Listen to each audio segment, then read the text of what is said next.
আসসালামু আলাইকুম, সবাইকে আমার চ্যানেলে স্বাগতম। আজ আপনাদের সাথে শেয়ার করব চকলেটে ভরপুর ভ্যানিলা রোল কেক রেসিপি, যা দেখতেও সুন্দর, খেতেও দারুণ মজা। আপনি যদি নরম, স্পঞ্জি আর পারফেক্ট রোল কেক বানাতে চান, তাহলে আজকের ভিডিওটি শেষ পর্যন্ত দেখুন। চকলেটে ভরপুর এই ভ্যানিলা রোল কেক এখন খুব সহজেই বানানো যাবে আপনার নিজের রান্নাঘরে। তাহলে চলুন শুরু করি ভ্যানিলা রোল কেক রেসিপি। প্রথমে আমি শুকনো উপকরণগুলো চেলে নেব। এখানে আমি 1/3 কাপ ময়দা নিয়ে নিচ্ছি, 1 চা চামচ কর্নফ্লাওয়ার, 1/2 চা চামচ বেকিং পাউডার আর 1/2 টিস্পুন বেকিং সোডা, সামান্য একটু লবণ। এই সব কিছু দিয়ে আমি এগুলোকে চেলে নেব। এবার এগুলোকে একটি হ্যান্ড বিটার দিয়ে ভালো করে মিক্সড করে নেব। এবার এগুলোকে আমি এক পাশে রেখে দেব। এখানে আমি 2টা ডিম নিয়েছি, ডিম থেকে কুসুমগুলো তুলে আলাদা করে রেখে দিচ্ছি।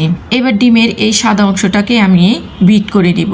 এখানে আমি ইলেকট্রিক বিটার দিয়ে এই সাদা অংশটাকে বিট করে নিচ্ছি। কিছুক্ষণ সময় বিট করার পর যখন এরকম একটু ফোমের মতো হয়ে আসবে, তখন এখানে আমি চিনি অ্যাড করে দেব। এখানে আমি 1/3 কাপ চিনি দিয়ে দিচ্ছি। তো চিনিটা আপনারা আপনাদের পছন্দ মতো কম বেশি দিয়ে দিতে পারেন। বেশ কিছুক্ষণ পর চিনিটা যখন গলে যাবে, তখন এখানে আমি যে ডিমের কুসুমগুলো রেখেছিলাম সেই কুসুমটা এখানে দিয়ে দিলাম, দিয়ে আবারও বিট করে নিলাম। এইবার এখানে আমি 1/3 কাপ রান্নার তেলটা দিয়ে দিলাম, এটাকে বিট করে নিলাম। এখানে আমি ফোস্টারের ভ্যানিলা এসেন্স নিয়েছি, সেখান থেকে 1/2 টিস্পুন এসেন্স এখানে দিয়ে দিলাম, দিয়ে এটাকে বেশ কিছুক্ষণ বিট করে নিয়েছি। আমি বেটারটাকে 5 থেকে 6 মিনিট বিট করে নিয়েছি। তো এটা হয়ে গিয়েছে। এবার আমি এখানে যে শুকনো উপকরণগুলো চেলে রেখেছিলাম, শুকনো উপকরণগুলো এখানে দিয়ে দিচ্ছি। তো শুকনো উপকরণগুলো আমি একবারে না দিয়ে অল্প অল্প করে দিয়ে দিচ্ছি, আর এইভাবে একটি হ্যান্ড বিটার দিয়ে খুব আলতোভাবে এটাকে মিশিয়ে নিচ্ছি। এখানে আমি 1 চা চামচ লিকুইড দুধ দিয়ে দিলাম। সম্পূর্ণ শুকনো উপকরণগুলো এখানে দিয়ে দিলাম, দিয়ে এটাকে আবারও ভালো করে মিশিয়ে নিচ্ছি। আর এইভাবে খুব আলতোভাবে এটাকে মিশিয়ে নিতে হবে।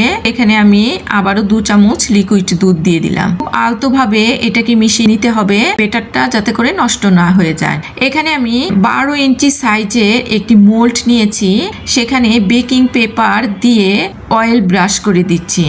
এবার এটার উপরে আমি সেই যে বেটারটা তৈরি করে রেখেছিলাম, সেই বেটারটা এখানে দিয়ে দিলাম। এটাকে সাইড থেকে মিশিয়ে দিচ্ছি। এবার এটাকে আমি একটু ঝাঁকিয়ে নিচ্ছি, যাতে করে ভেতরে বাবলগুলো ভেঙে যায়। আজকে আমি এই কেকটাকে ওভেনে বেক করব 160 ডিগ্রি তাপমাত্রায় আপ ডাউন হিট অন রেখে 10 মিনিটের জন্য প্রি হিট করে নিয়েছি। এই বেটারটাকে এখানে দিয়ে দিলাম, আর এটাকে আমি 20 মিনিটের জন্য বেক করে নেব।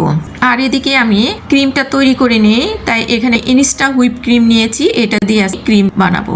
এই ক্রিমটা থেকে আমি 2 কাপ ক্রিম এখানে নিয়ে নিচ্ছি।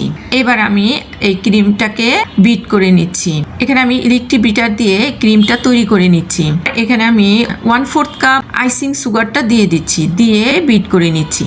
তো বেশ কিছুক্ষণ সময় বিট করার পর তো ক্রিমটা হয়ে গিয়েছে, এটাকে আমি এক পাশে রেখে দিব। 20 মিনিট পর কেকটা হয়ে গিয়েছে, এটাকে আমি ওভেন থেকে বের করে নিয়েছি। এবার এখান থেকে যে বেকিং পেপারটা ছিল সেটাকে আমি ছাড়িয়ে নিচ্ছি, সাবধানে এটাকে ছাড়িয়ে নিতে হবে। এবার আমি সম্পূর্ণ কেকটার উপরে সে যে ক্রিমটা তৈরি করে রেখেছিলাম সেই ক্রিমটা দিয়ে দিচ্ছি। এবার এটাকে আমি এইভাবে সাবধানে পেঁচিয়ে পেঁচিয়ে রোল করে নিচ্ছি। রোল করা হয়ে গিয়েছে। এবার আমি সম্পূর্ণ কেকটার উপরে ডেকোরেশন করে নিচ্ছি। কেকটার মধ্যে ক্রিমটা দেওয়া হয়ে গিয়েছে। এবার এখানে আমি হোয়াইট চকলেট নিয়েছি, কেকটার উপরে আমি এই হোয়াইট চকলেটটা গ্রেট করে দিয়ে দিচ্ছি। চকলেটটা দেওয়া হয়ে গিয়েছে, কেকটাও তৈরি হয়ে গেছে। খুব সিম্পল ভাবে আমি আজকে এই রোল কেকটা তৈরি করে নিচ্ছি। এটাকে আমি খুব বেশি একটা ডিজাইন করব না, খুব সহজেই তৈরি হয়ে গেল চকলেটে ভরপুর ভ্যানিলা রোল কেক। আশা করি আপনাদের ভালো লেগেছে। বাসায় ঠিক এইভাবেই তৈরি করবে, দেখবেন সবাই খুবই পছন্দ করে খাবে। আর আমার এই রোল কেকের রেসিপিটি যদি আপনাদের ভালো লেগে থাকে, তাহলে একটি লাইক দিন, বন্ধুদের সাথে শেয়ার করুন।